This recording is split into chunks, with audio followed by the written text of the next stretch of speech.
Merci beaucoup. Bonjour, chers auditeurs. Merci d'écouter Santé Plurielle. Aujourd'hui, nous parlons des questions de droits humains et santé. Et nous avons deux spécialistes avec nous. Tout à l'heure, on va vous les présenter. Mais permettez-moi de présenter l'équipe du jour, composée de Clémence Cole. Clémence, comment vas-tu? Super. Et puis la belle Aïssata Koulibaly. Aïssata, ça va?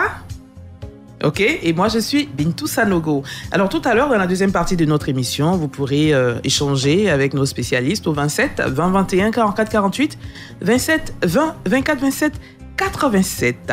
Et je vous présente maintenant nos spécialistes autour des questions de droits humains. Donc Monsieur Alain Kra, il est juriste, spécialiste des questions de droits humains et santé. Bonjour Monsieur Kra. Bonjour. Bienvenue sur Radio Côte d'Ivoire. Merci. Et puis, Monsieur Kwame Léon Farel. Ah oui. Bonjour, monsieur. Bonjour, Bintou. Okay, vous êtes chef de projet. Effectivement. Et il s'agit de quel projet déjà? C'est un projet qui fait la promotion, oui, voilà, des valeurs humaines. D'accord. Voilà, de la santé, la lutte contre le VIH. Wow. Voilà, donc c'est un peu ça, de façon ramassée. D'accord. Mais je sais que vous êtes au sein de la structure alternative. Effectivement. Présentez-nous cette structure. Alternative Côte d'Ivoire est une structure qui existe depuis 2014. Voilà, nous œuvrons dans le domaine de la santé, voilà, de la lutte contre le VIH, les IST. Et voilà, nous faisons également la promotion, voilà, de la valeur humaine, voilà, oui, des droits de l'homme également. Voilà, et donc, voilà, Alternative qui est située à Angré, 8e tranche, non loin du marché Cocovico. D'accord. OK. En tout cas, merci beaucoup d'être avec nous ce matin. Monsieur Kwame, également Monsieur Kra. Alors, Monsieur Kra, rapprochez-vous un tout petit peu du micro, s'il vous plaît. On parle des questions de droits humains et santé. Qu'appelle-t-on droits humains? Parce qu'on entend, souvent on entend droits de l'homme, droits humains. Est-ce qu'il y a une nuance entre ces deux terminologies? Est-ce que c'est la même chose? Et qu'est-ce que c'est que les droits humains, Monsieur Kra, en tant que juriste? D'accord. Merci beaucoup, Bintou. C'est effectivement bien agencé et les nuances entre les notions de droits de l'homme, de droits humains. Mais fondamentalement, ce qu'il faut retenir, c'est que on parle de droits humains en se référant à l'ensemble des règles et des normes qui promeuvent, n'est-ce pas, des valeurs comme la dignité humaine, oui, le respect de la vie privée et le respect, n'est-ce pas, des éléments essentiels qui permettent à l'homme de vivre en harmonie avec ses semblables dans la communauté, afin qu'il y ait un minimum d'ordre dans la société. Donc, on parle de droits humains toutefois que des États, des organisations internationales et qui ont permis d'édicter des règles, des conventions, des traités qui permettent justement une vie harmonieuse dans le respect, n'est-ce pas, des prérogatives de chacun d'entre nous. D'accord. OK. On pourrait citer quelques droits. Hein. Alors, l'homme a droit à quoi exactement? Alors, droit à la vie. OK. Voilà, droit à la vie. Et en ce sens, nul peut ôter la vie à son semblable de manière gratuite. Il y a effectivement aussi dans le domaine dans lequel nous sommes le droit à la santé. Oui. Le droit à la santé, c'est la capacité et la possibilité de jouir d'un état de santé complet en se fondant justement sur les engagements de nos États pris au niveau international. D'accord. Il y a également aussi le droit à la sécurité, le droit à la justice, oui, la capacité d'avoir accès à la justice sans entrave. D'accord. Sans entrave et sans discrimination. Sans discrimination. D'accord. OK. Tout à l'heure, on va insister sur le droit à la santé, puisque nous parlons santé à cette émission. Vous allez rentrer donc dans les détails pour nous dire exactement tous ces droits-là, comment ça doit se matérialiser, comment ça doit se voir sur le terrain, dans la vie de tous les jours de chacun de nous, puisqu'on parle de droits humains. On va se tourner encore vers Monsieur Kwame. Oui. Alors, Monsieur Kwame, ce projet dont vous parlez, parlez-nous-en. Qu'est-ce que c'est exactement? Donc, comme je le disais, ce projet est mis en œuvre en Côte d'Ivoire et est financé par USAID et USAID via FHI 360. Voilà, et donc c'est FHI 360 sur le plan national qui pilote ce projet avec des partenaires de mise en œuvre sur tout le territoire national. Et donc, il y a... Quel est le contenu du projet? Ça s'adresse à quelle cible? Le contenu du projet s'adresse aux populations clés, aux populations hautement vulnérables. Qui sont? Les UD, les usagers de drogue injectables, voilà, les ACSH, les TG, les personnes trans, la population générale également. Et donc, c'est un paquet de services que le projet EPIC Côte d'Ivoire offre à ses bénéficiaires-là sur tout l'ensemble du territoire. D'accord. Donc, voilà. OK. Merci beaucoup, M. Kwame. Merci. Alors, le droit à la santé, M. Kra, Oui. on va insister là-dessus. C'est vrai, vous avez dit l'être humain a des droits. A droit à la vie, à la santé, à la paix, à pas mal de choses. Mais concernant la santé concrètement, quelles sont les composantes justement de ce droit à la santé? Alors, fondamentalement, en parlant de composantes, on peut dire que le droit à la santé comprend des libertés et des droits, sans oublier la notion de non-discrimination et d'égalité. Alors, lorsqu'on parcourt un peu les questions de liberté, il y a parmi ces libertés, figure notamment le droit de ne pas être soumis à un traitement médical sans son consentement. Donc la notion de consentement aux soins. D'accord. C'est un droit fondamental. On ne peut pas obliger quelqu'un à subir un traitement ou entrer dans des soins contre sa volonté. Donc la question de l'autonomie de la volonté. Oui. Et le droit aussi de ne pas être soumis à la torture et à des peines et traitements cruels, inhumains et dégradants. Le droit aussi de disposer librement de son corps. Il y a également en matière de sexualité et de santé de la reproduction, donc le droit à avoir une sexualité responsable et d'avoir aussi aux moyens qui garantissent une sécurité dans la volonté d'avoir de garantir une certaine reproduction, une certaine pérennité de son espèce. D'accord. Donc le droit à la santé recouvre justement ces libertés, le droit à une sexualité responsable, le droit à la santé de la reproduction, avoir accès aux méthodes de prévention, Oui. aux méthodes aussi de prise en charge lorsqu'on a des problèmes, des complications liées à la sexualité. Oui. Et tout ça fait partie des libertés. Il y a également, à côté de ces libertés, ce qu'on peut libeller comme des droits. Il y a le droit à un système de protection à la santé, le droit à la prévention au traitement des maladies. Oui. Donc tout ce qui va concourir au bien-être intégral de l'individu. Le droit aussi à un environnement naturel et professionnel salubre. Ici, on est dans le cadre, n'est-ce pas, du travail de cette radio. Il y a des mesures d'hygiène que les responsables, n'est-ce pas, de toute entreprise doivent pouvoir prendre pour garantir la santé du personnel. Oui. Il y a... Et c'est ce qu'on appelle la santé et sécurité au travail. Voilà, la santé et la sécurité au travail. Et le droit aux biens et services de santé.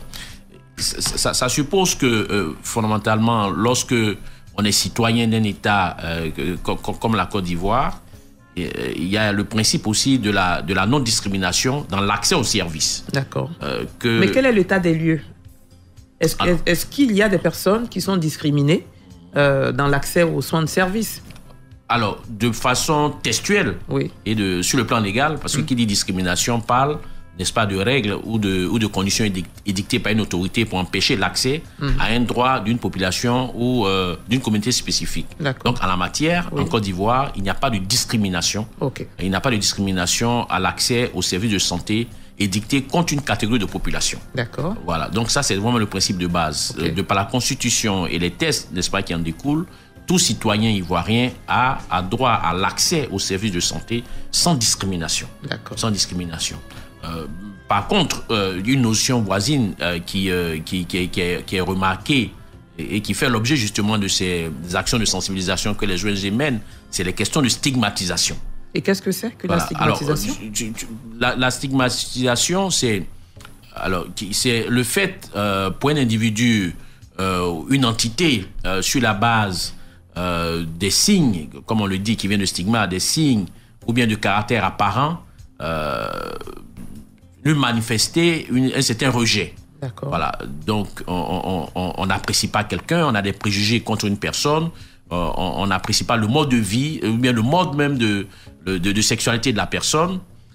Et sur cette base-là, on rejette la personne, on va proférer des injures contre la personne, on va bannir cette personne d'une certaine communauté et tout acte inhumain et dégradant, de telle sorte que la personne puisse avoir un épris sur soi, la personne va avoir une certaine perte de dignité. Oui. Et cette stigmatisation a des conséquences graves, surtout dans le niveau de la santé, qui peut aller jusqu'à la désaffection pour certains usagers et des centres de santé et qui ne peuvent pas fréquenter même les centres de santé.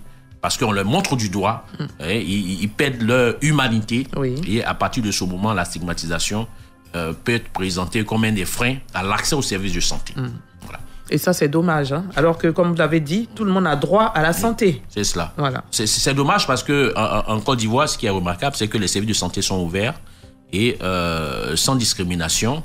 Après, il y a la pratique, il y a des faits culturels, il y a des préjugés encore très forts sur certaines catégories de population qui fait que ces faits-là éloignent ces populations des services gratuits même qui existent par ailleurs, notamment dans le cas du VIH, oui.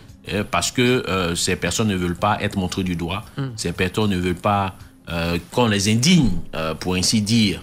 Donc, elles se mettent en retrait et elles développent ce qu'on appelle, elles se ghettoisent, le communautarisme, et c'est difficile, alors que les soins sont présents, alors que par moments les médicaments sont disponibles, mais cette catégorie de population n'a pas accès aux soins à cause de la stigmatisation. D'accord. Et cette stigmatisation-là se passe dans les structures de santé. Comment ça se passe concrètement, M. Kra? Alors, si je prends le cas, il a parlé tout à l'heure des populations spécifiques, oui. Qu'on peut, généralement, qui sont frappées de stigmatisation, les utilisateurs de drogue. Oui. Donc, les personnes usagères de drogue, pour ceux qu'on voit, n'est-ce pas, dans la rue, généralement, c'est des personnes qui dorment dans la rue, pour certains. Qui sont marginalisés. Et déjà, de la maison à l'hôpital, c'est un parcours du combattant. Déjà, par les lieux qu'il va traverser, par le transport en commun jusqu'à ce qu'il arrive à l'hôpital, déjà, il est mal perçu. Oui. Il est mal perçu, car l'addiction va créer chez ces personnes-là, par moment, une certaine insalubrité, il faut le reconnaître, ils sont en haillons. Oui. L'apparence même laisse à désirer. Voilà, ils perdent aussi tout sens. Ils perdent aussi tout sens et généralement, pour le commun des mortels, cette personne est marginale, n'a pas sa place là où les bons hommes ont leur place. Donc déjà de la maison juste avant l'hôpital, faut pouvoir traverser tout ce regard, tout ce rejet et cette mise à l'écart. Ensuite, lorsqu'on arrive à l'hôpital, de l'accueil jusqu'aux soins, ce sont des hommes qui animent le système. Et malgré les règles édictées des professionnels, bien sûr, qui ont été bien formés, mais par moment, nos préjugés et nos perceptions négatives prennent le dessus sur tout professionnalisme et tout principe éthique. Et par moment, ils sont victimes, n'est-ce pas, ils sont victimes de rejet, ils sont victimes de petits gestes désobligeants. C'est pas forcément remarquable, mais finalement, il ne se sent pas accepté dans le milieu dans lequel il se trouve. Il va estimer que s'il a attendu 2 heures, c'est parce qu'on ne l'accepte pas, on ne va pas lui donner des explications. Il va estimer que tel professionnel de santé lui a donné des paroles désobligeantes, des remarques désobligeantes du genre mais pourquoi vous n'êtes pas propre ici, voilà, des choses comme ça. Et finalement, alors que le service existe, il va s'en retourner et il n'aura plus la force de venir à l'hôpital alors que les soins existent. Alors, c'est la conséquence justement de tel acte, c'est que c'est les médicaments de la rue, il se réfère à sa communauté, là où il n'y a pas de soins de santé professionnels, et c'est la porte ouverte à la vulnérabilité, à l'aggravation de toutes les pathologies qu'il a. Oui, puisqu'il n'aura pas arrivé là-bas s'il est stigmatisé, comme vous l'avez si bien expliqué. Il peut même se lever et puis retourner à la maison. Puis, je ne suis pas accepté. Alors que s'il présente des pathologies, comment va-t-il se soigner? C'est cela. Donc, c'est vraiment un sujet très, très important. Chers auditeurs, j'espère que tout à l'heure, vous avez bien noté et que vous pourrez donc poser vos questions à M. Kra, également à M. Farrell Kwame, qui est avec nous. Alors, même déjà sur le cheminement, tel qu'on vous a suivi, M. Kra, même dans le transport, déjà, il peut être découragé, même de même pas arriver à l'hôpital. Oui. Si déjà ici, dans le Gbaka, les gens me font ça, mais arriver à l'hôpital, peut-être même c'est la même chose, donc autant retourner à la maison. Oui. Voilà, donc souvent, comme vous le dites si bien, ça peut être un geste, un regard, mais on ne mesure pas l'ampleur de tout ça sur la personne. Oui. Voilà. Alors, c'est d'autant plus important que si c'était pas dans un contexte d'épidémie ou dans un contexte de pathologie particulière où on doit se souder les coudes, on peut dire, bon, c'est les choses qui passent. Mais aujourd'hui, là, on est dans une thématique bien particulière pour la lutte contre le VIH/SIDA. Ces genres de petits gestes communautaires, ces genres de petits gestes sur le parcours de soins mettent en mal tous les programmes de santé, mettent en mal toutes les prévisions en matière de lutte contre le VIH, car chez ces populations, aujourd'hui, le problème, c'est que l'épidémie est encore très présente chez ces populations. On a des valeurs qui sont 2, 3 fois, voire 4 fois plus élevées que dans la population générale. Oui. Et l'État de Côte d'Ivoire, aidé en cela par les partenaires techniques et financiers, c'est donné pour mission, n'est-ce pas, de faire un focus sur ces groupes de population afin que la bataille qui a été gagnée dans la communauté, dans la population générale, soit gagnée aussi au sein de ces communautés particulières pour arriver à l'élimination du VIH/SIDA comme le souhaitent les Nations Unies d'ici 2030. Oui. Mais avec ces barrières communautaires, avec ces barrières, ces préjugés envers ces populations spécifiques, on risque de ne pas pouvoir atteindre ces prévisions. Alors qu'il faut pouvoir atteindre toutes ces prévisions-là, donc nous sommes tous interpellés autant que nous sommes, la population générale, les décideurs, en tout cas tout le monde est concerné. Monsieur Kra, on reviendra à vous tout à l'heure. Retenez que tout à l'heure, vous pourrez échanger avec Monsieur Alain Kra, juriste spécialiste des questions de droits humains et santé, Monsieur Kwasi Léon Farel, coordonnateur projet EPIC Côte d'Ivoire, Alternative Côte d'Ivoire. Et puis, chemin faisant, nous avons été rejoints par Madame Conan Léopoldine, qui est coordonnatrice projet EPIC Côte d'Ivoire à l'ONG Décoti. Madame, bonjour. Bonjour, madame. Bienvenue sur Radio Côte d'Ivoire. Merci. Alors, vous pouvez nous présenter votre ONG, Décoti? Oui, Décoti est une ONG qui œuvre dans le milieu des travailleuses du sexe. Nous sommes là pour apporter un bien-être aux travailleuses du sexe. Nous veillons à leur santé, à la sensibilisation, le dépistage, les tests de dépistage du VIH/SIDA.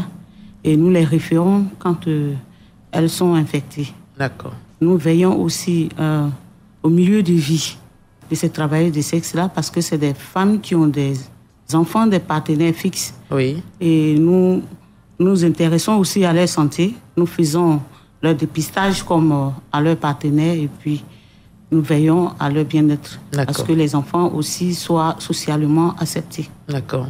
OK. Au niveau du projet EPIC, que fait l'ONG Décoti? Au niveau du projet EPIC, l'ONG Décoti travaille dans le plaidoyer. Par exemple, ce genre de mission que nous avons ce matin, nous venons plaider auprès de la population pour que les travailleurs de sexe soient acceptés, soient intégrés dans le milieu social et qu'elles ne puissent pas subir des violences basées sur le genre. Elles en subissent souvent? Oui, elles en subissent énormément. Énormément. De la part des clients? De la part des clients, de la part des souteneurs, de la part... Qui sont les souteneurs? Pour les auditeurs, c'est qui? Les souteneurs, c'est ceux-là même qui entraînent les filles dans ce travail-là, qui les obligent souvent à rester, à faire le travail des sexes. C'est ce qu'on avait l'habitude d'appeler les proxénètes? Voilà, les proxénètes. Si on peut le dire, oui, ce sont des proxénètes qui les obligent. Et ensuite, il y a la famille même, la société, il y a aussi les forces de l'ordre qui les violentent aussi. Quand elles sont raflées, par exemple, on leur demande un certain nombre des choses à faire. Quand elles ne peuvent pas, elles sont violentées. Voilà. D'accord, ok. Merci beaucoup pour votre contribution auprès de cette cible-là, en termes de sensibilisation, d'apport de soins, puisque vous les dépistez. Vous dépistez également leurs partenaires fixes et vous prenez soin des enfants aussi. Oui. En tout cas, merci beaucoup, Madame Conan Léopoldine, au nom de l'ONG Décoti. Alors, nous allons nous tourner encore. Monsieur Kra, c'est vrai, vous avez dépeint un certain nombre de situations. Et en tant que juriste, quel est le recours de ces personnes-là qui sont stigmatisées justement dans l'accès aux soins de santé? Est-ce qu'il y a un recours pour ces personnes-là? Oui, ce qu'il faut comprendre, c'est que ces personnes ne sont pas des personnes... en marge de ce que l'État de Côte d'Ivoire offre comme garantie. Donc, ces personnes sont détentrices des droits et de toutes les garanties que l'État offre pour accès à la justice. Accès à la justice et aux services qui permettent de prendre en charge les personnes victimes de stigmatisation et de discrimination. Sur cette question spécifique du VIH, il faut comprendre que depuis 2014, au-delà des tests généraux qui existent, il y a une loi spécifique sur le VIH qui a été promulguée le 14 juillet 2014, justement, et en des dispositions spécifiques et particulières qui protègent les personnes vivant avec le VIH, les populations hautement vulnérables, contre toute stigmatisation et contre toute discrimination. Donc, elles ont la possibilité de saisir les tribunaux. Elles ont la possibilité de porter plainte, que ce soit auprès de la police, de la gendarmerie, même directement auprès, en se rendant au tribunal, pour porter leur affaire au juge. Et en ce moment, comme tout citoyen, c'est la même procédure qui va s'appliquer. Ce qui est difficile et ce qui motive justement ce genre de projet, c'est que ces populations se sentant marginalisées, ces populations se sentant stigmatisées, finalement, qui ne se considèrent plus comme des citoyens comme tout le monde, lorsque des incidents se produisent ou bien lorsqu'elles sont stigmatisées, ont peur.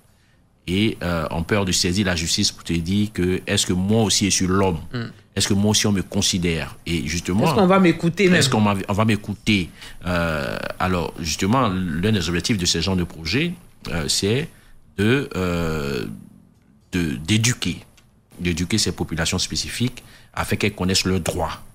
L'un des objectifs aussi, c'est que pour les professionnels du parcours de justice, c'est de les sensibiliser et de les avoir comme alliés afin que ces acteurs majeurs, n'est-ce pas, du parcours de justice facilitent l'accès à la justice. D'accord. Par un traitement plus professionnel des cas que ces personnes leur portent, et que dès l'accueil jusqu'à l'enrôlement du dossier, ces personnes ne se sentent pas comme des pestiférés, et que des parias. Voilà, des parias, qu'elles se disent que malgré le fait que je sois travailleur du sexe, malgré le fait que je sois utilisateur de drogue, malgré le fait que je sois, j'allais dire, homme en des rapports sexuels avec d'autres hommes, malgré le fait que je sois jeune fille victime d'exploitation sexuelle, on m'a bien reçu, on m'a pas catégorisé, donc on m'a pas discriminé, et en ce moment, je peux recouvrer toute ma dignité. Et il faut comprendre qu'on parle de santé intégrale, bien-être général. Oui. Les droits de l'homme, c'est un tout. Donc, même si les services de santé sont disponibles, que j'ai des problèmes liés à la justice, j'ai des problèmes de violence, comme on en a parlé tout à l'heure, j'ai des problèmes même d'accès au logement, la question de la santé peut être secondaire. Donc, faciliter l'accès à la justice lorsqu'on est stigmatisé, discriminé, c'est aussi contribuer à une santé intégrale. Oui. Voilà, d'où un peu ces genres de projets spécifiques dans la lutte contre le sida, qui mettent l'accent sur la question de justice, de sécurité. Voilà. Donc tous les droits doivent être respectés au même niveau. Oui. C'est pas parce que le droit à la santé est respecté que le droit au logement n'est pas condiment. Moi, je vais à l'hôpital tranquillement, j'ai pas de problème. Alors que j'ai des problèmes de logement, ça veut dire que tout n'est pas encore au beau fixe. Hein? Oui. Tous les droits doivent être respectés au même moment. Justement, sur le terrain de la promotion des droits de l'homme, il y a un caractère, un caractère particulier des droits de l'homme qui est promu, c'est la notion d'indivisibilité des droits de l'homme. D'accord. C'est-à-dire qu'on ne peut pas promouvoir un droit et faire abstraction des autres types de droits. OK. Voilà. Parce que lorsqu'on regarde un peu en arrière, on a compris que, on a vu que lorsque la question des droits humains venait booster la réponse au VIH-Sida en Côte d'Ivoire il y a une quinzaine d'années, il y avait des réponses du genre, mais ces populations spécifiques, il y a déjà des médicaments, il y a l'hôpital, on les soigne, mais pourquoi encore venir parler de leurs droits? Et à ces remarques, il faut leur faire comprendre justement que qu'est-ce qu'on gagne d'avoir accès aux médicaments si sur la route de l'hôpital, on est violenté, on est stigmatisé, et il y a des empêchements qui comme des barrières à l'accès aux soins de santé. Ça ne sert à rien de payer des médicaments, ça ne servira à rien justement de rénover des hôpitaux, de former des médecins. Donc en ce moment, la contribution des autres types de droits viendra donc concourir à l'atteinte, n'est-ce pas, de cette santé intégrale et aux objectifs que l'État s'est assigné. que tout le monde vive dignement et en bonne santé. Donc, ce sont des barrières, que ce soit au niveau des tests. Il y a des tests qui constituent des barrières. D'accord. Que ce soit au niveau, n'est-ce pas, au niveau social, au niveau des habitudes, au niveau des préjugés. Et toutes ces barrières, on doit pouvoir les identifier en tant que programme VIH pour qu'on puisse avoir accès à la santé. D'accord. Monsieur Kra, merci beaucoup. Je rappelle aux auditeurs que vous êtes juriste, spécialiste des questions de droits humains et santé. Le téléphone est à votre disposition, chers auditeurs, puisque nous sommes en train de partir allègrement vers la fin de notre émission. Nous sommes donc au 27 20 21 44 48, 27 20 24 27 87 à Clémence Cole, à Aïssata Koulibaly. Et moi-même, Bintou Sanogo, nous nous tenons à votre disposition pour vous recevoir et les spécialistes autour de cette table se feront le plaisir de vous donner des réponses. Justement, nous avons depuis Koumassi, M. Guy Saujean. Allô? Non, j'appelle les Gagnois. Ah, vous êtes à Gagnois aujourd'hui. Super. Oh là là.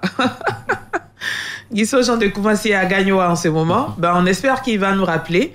27 20 21 44 48, 27 20 24 27 87. Nous parlons ce matin de droits humains et santé.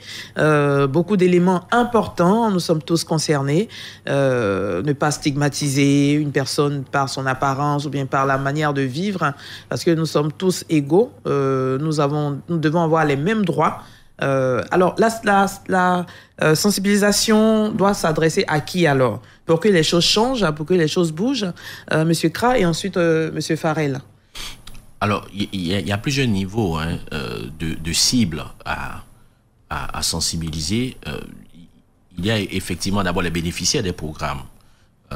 Donc, les populations qui sont concernées, qui sont touchées par les faits de stigmatisation, de violence et de rejet. Oui. Donc, il faut les sensibiliser et leur faire connaître leurs droits. D'accord. Donc, il y a tout un programme qui est dans le guillemet connaître ses droits, où les notions générales et basiques sur les droits de l'homme et surtout les conditions d'accès à la justice et les recours que ces populations devraient pouvoir se référer en cas d'atteinte. Donc, on va sensibiliser d'abord les bénéficiaires, ceux qui sont victimes. Oui. Ensuite, dans l'environnement, dans la chaîne, on identifie ceux qu'on appelle des acteurs clés, ceux qui interagissent par leur métier, par leur profession avec ces populations. Donc, on s'est rendu compte que si je prends une travailleuse du sexe, tout au long de la journée, la probabilité pour que ces travailleurs du sexe puissent avoir une interaction avec un agent des forces de l'ordre est très grande. Cette probabilité, elle existe. Donc, on va voir quels sont leurs rapports, quels sont leurs liens et comment on peut agir pour faciliter et pour améliorer, n'est-ce pas, leurs rapports. D'accord. Donc, on va les identifier comme acteurs clés. Ensuite, on se rend compte que le travail du sexe aussi peut avoir affaire à l'hôpital. Et donc, on va les identifier, les professionnels de santé, et on va identifier leurs besoins et quel est le problème que ces travailleurs du sexe peuvent rencontrer au niveau des centres de santé et n'est-ce pas, apporter des réponses sous forme de sensibilisation et de renforcement des capacités sur des thématiques particulières, afin que, justement, l'environnement du centre de santé soit favorable, tant au niveau des ressources humaines et tant au niveau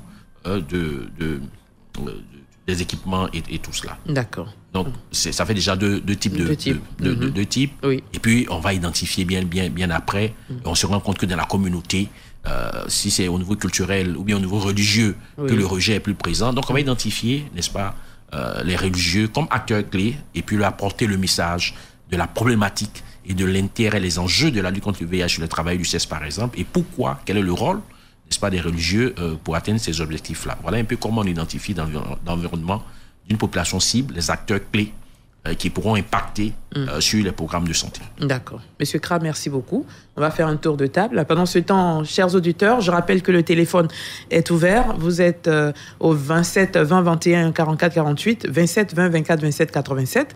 Si vous-même vous faites partie des populations clés, ou bien si une personne de votre entourage a vécu une situation, vous voulez mieux comprendre pour savoir à qui vous adresser pour que les choses changent, la tribune vous est offerte ce matin, 27 20 21 44 48, 27 20 24 27 87, ou bien tout simplement si vous voulez mieux comprendre les droits humains. Il y a beaucoup de notions dont notre juriste a parlé, stigmatisation, discrimination. Si vous voulez mieux comprendre, Madame Léopoldine également est avec nous. Elle pourra également vous donner des éléments de réponse. Monsieur Kwasi?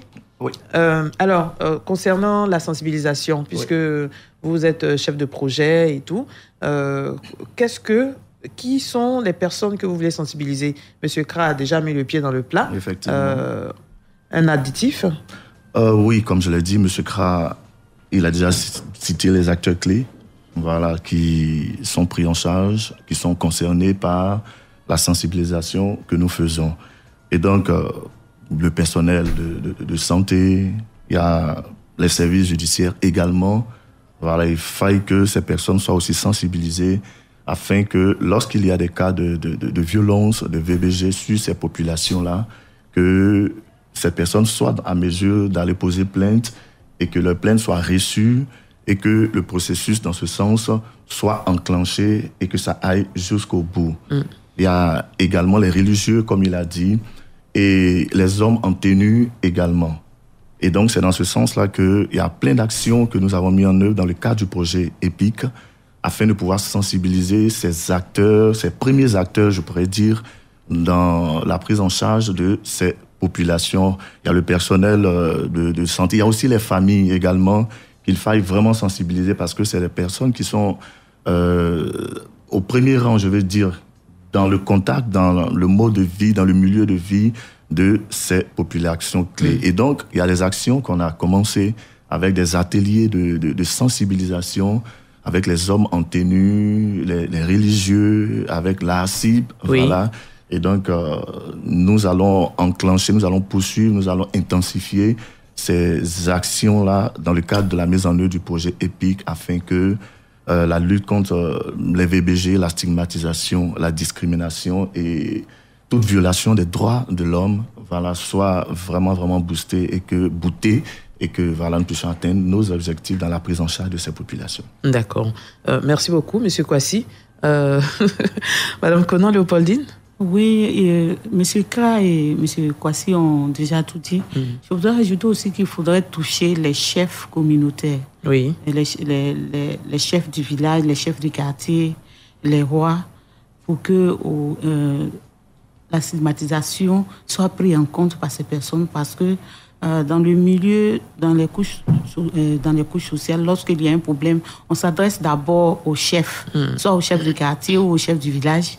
Et quand ceux-là ils sont sensibilisés, la cause passe encore mieux. D'accord. Ok, merci beaucoup en tout cas pour le travail que vous abattez. 27 20 21 44 48, 27 20 24 27 87. Tout à l'heure, vous également, hein, Madame Conan, les terminologies travailleuse du sexe, c'est pas accessible à tout le monde. Oui. Voilà, qui appelle-t-on travailleuse du sexe? Ok, on appelle travailleuse du sexe les filles qu'on appelle communément, vulgairement les prostituées. Ce sont elles qu'on appelle travailleuses du sexe. C'est un travail qu'elles ont choisi de faire en toute conscience. Oui. Et il faut leur porter de l'aide en tant qu'être humain. D'accord.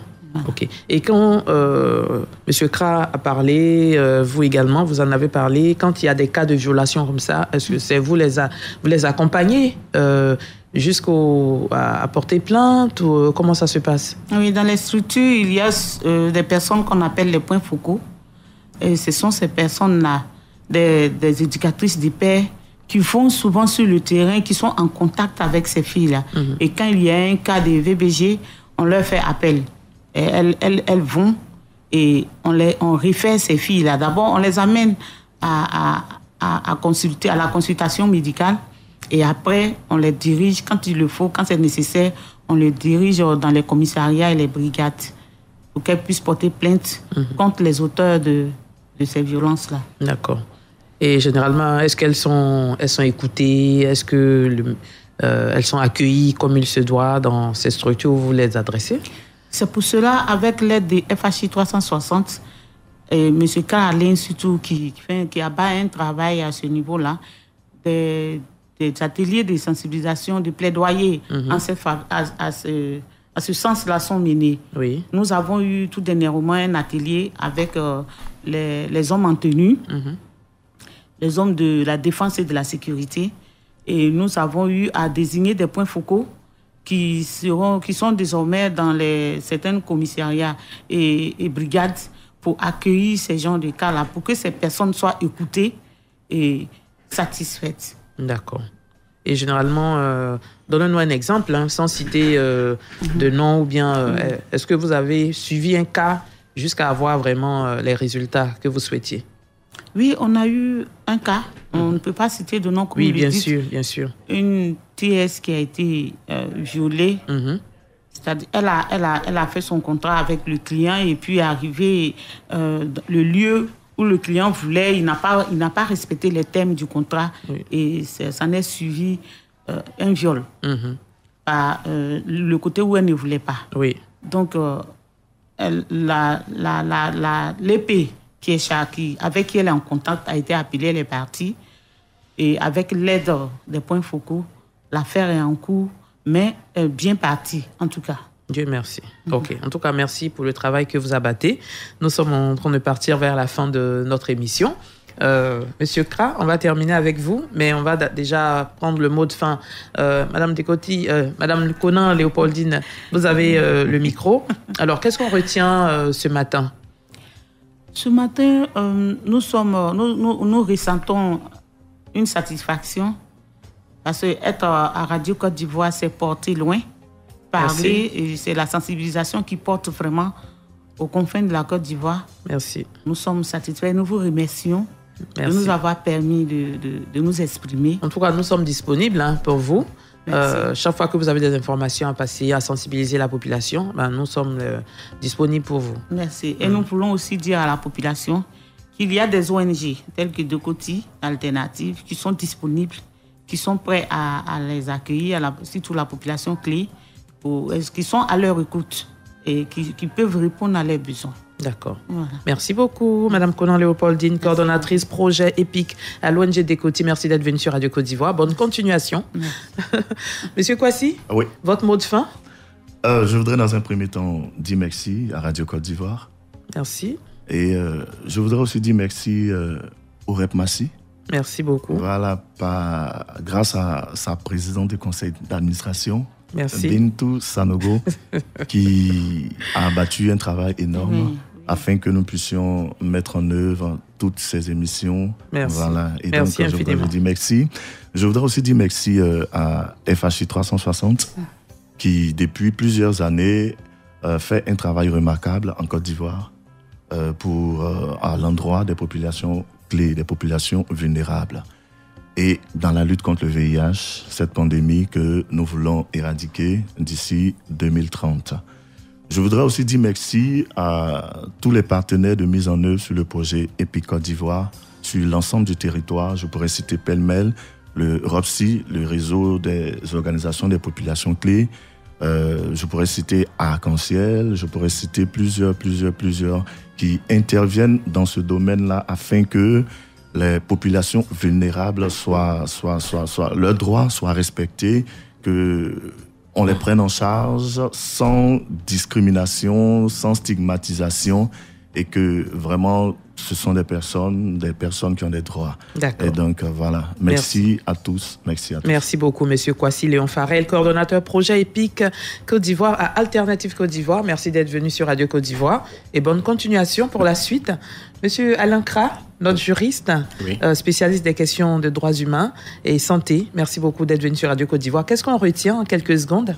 Alors, en quelques secondes, la lutte contre le VIH et les succès sont tributaires aujourd'hui, c'est connu, des programmes de réduction de la stigmatisation, des réformes législatives, de la vulgarisation des droits de l'homme, des services d'aide juridique, et de la sensibilisation de la police, des forces de l'ordre et de la lutte contre les violences à l'égard des femmes, contre les normes défavorables aux femmes et la lutte contre les violences contre les populations spécifiques. Donc, en plus du traitement, ce qu'il faut retenir, en plus du traitement, il faut déployer toutes les stratégies liées aux droits humains pour vaincre le VIH. C'est ce que je voulais dire comme mot de fin. Et merci pour cette occasion. Merci beaucoup à vous, Monsieur Alain Kra, juriste, spécialiste des questions de droits humains et santé. Merci, Monsieur Kwasi, Madame Conan.